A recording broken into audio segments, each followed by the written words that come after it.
Again, $600 billion and more in taxes and tariffs from China. We're talking about trade with China. Yes, it might not sound thrilling, but stick with me. Back in 2018, President Trump decided to impose tariffs on Chinese goods. These tariffs were essentially taxes on products coming from China. What this Don't forget to subscribe, like us, turn on the notification bell, and comment. meant was that these goods became more expensive for Americans to buy. Trump argued that this move was necessary to protect American jobs and industries. He claimed that China was engaging in unfair trade practices like stealing intellectual property and flooding the market with cheap goods. So these tariffs were aimed at a wide range of products. We're talking about steel, aluminum, Don't forget to subscribe, like us, turn on the notification bell, and comment. electronics, and a whole lot more. Some of these tariffs were pretty hefty, going up to 25%. Imagine walking into your favorite store and finding that everything suddenly costs 25% more. Ouch, right? That's the kind of shock businesses had to deal with. Many small businesses struggled to cope with these sudden price hikes. Now you might be thinking, well, if it hurts China, maybe it's worth it. But hold on a second, it's not that simple. The tariffs also had a ripple effect on the global economy. For instance, American farmers were hit hard because China retaliated with its own tariffs on American goods. This meant that products like soybeans and pork, which American farmers export to China, suddenly had fewer buyers. And it wasn't just farmers. Manufacturers who relied on Chinese parts found themselves paying more, which often meant higher prices for consumers. The stock market Don't forget to subscribe, like us, turn on the notification bell, and comment. also reacted to the uncertainty, with fluctuations that made investors nervous. So, while the idea was to protect American interests, the reality was a bit more complicated. Trade wars are tricky, and the impact of these tariffs is still being debated today. So next time you hear about tariffs, remember it's not just a boring topic, it's something that can affect your wallet and the economy in ways you might not expect. Trump's tariffs had two big goals. These goals were central to his administration's economic policy and were often highlighted in his speeches and public addresses. First, he wanted to fix what he saw as a trade imbalance. This imbalance, according to Trump, was detrimental to the American economy and needed immediate correction. China was selling America way more stuff than we were selling them. This flood of Chinese goods into the American market was seen as a threat to domestic industries. This resulted in a trade deficit. A trade deficit occurs when a country imports more goods than it exports, leading to a negative balance of trade. Second, Trump wanted to protect American businesses and jobs. He believed that by imposing tariffs, he could shield American industries from unfair foreign competition. He argued that China was cheating by subsidizing its industries and stealing American intellectual property. These practices, he claimed, gave Chinese companies an unfair advantage in the global market. The idea was that these tariffs would force China to negotiate fairer trade deals. By applying economic pressure, Trump hoped to bring Don't forget to subscribe, like us, turn on the notification bell, and comment.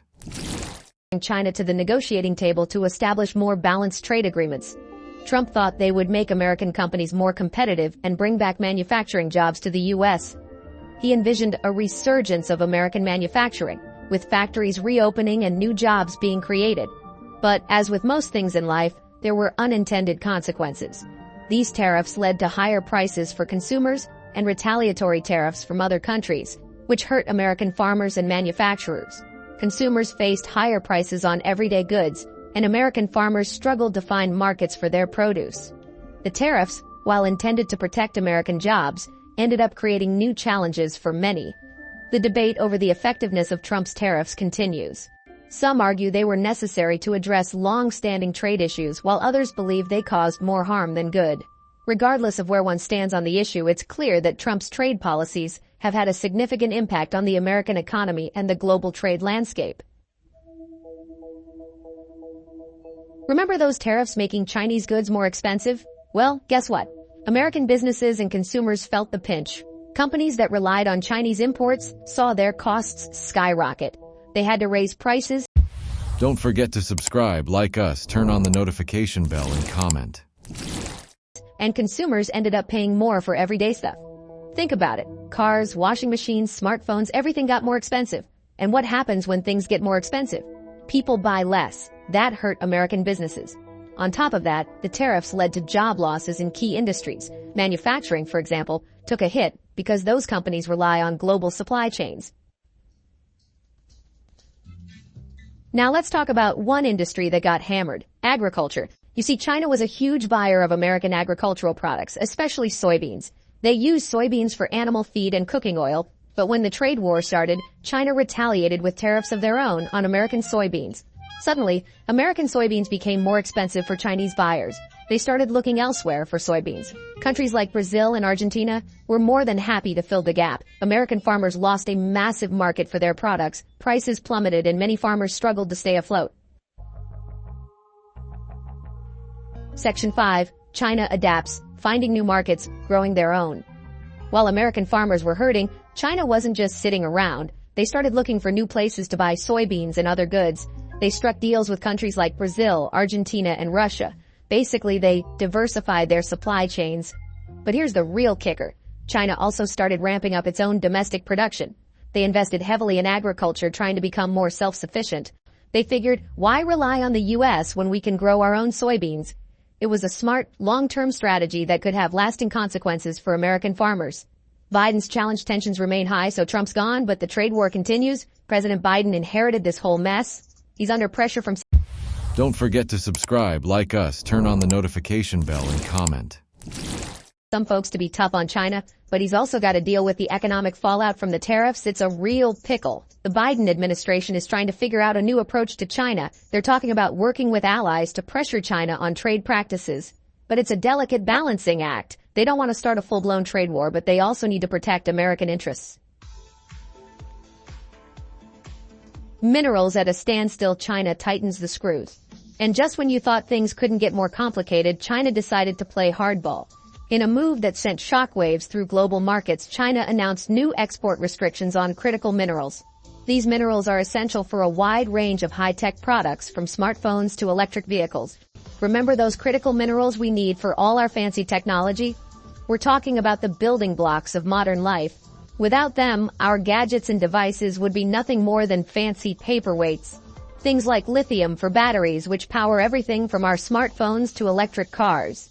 Lithium is a key component in the rechargeable batteries that are driving the green energy revolution. And rare earth elements for electronics? Yeah, that stuff. These elements are crucial for the production of a wide range of electronic devices, including the screens and circuits that make our gadgets work. Well, China is the world's leading supplier of many of these minerals.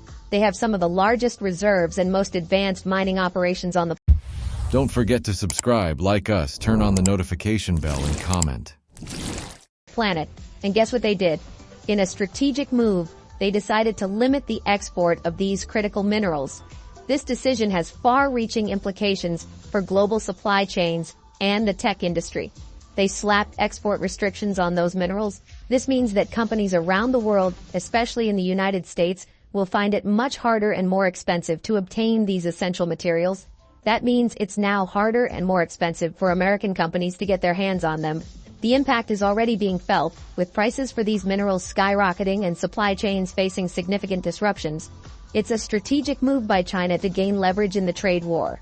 By controlling the supply of these critical minerals, China is positioning itself as a key player in the global economy, with the power to influence the production and pricing of high-tech goods worldwide.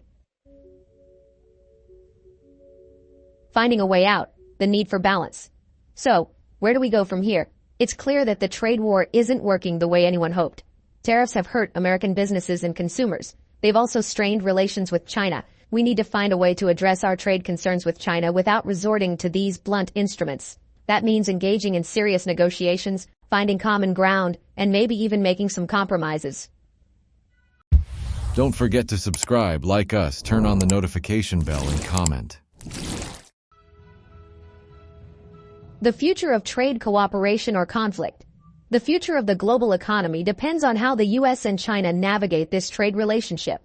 We can choose the path of cooperation and find mutually beneficial solutions, or we can continue down the road of conflict, which will only lead to more uncertainty and economic pain. The choice is ours, and frankly, the stakes are too high to get it wrong. That's it for tonight. Thanks you for watching.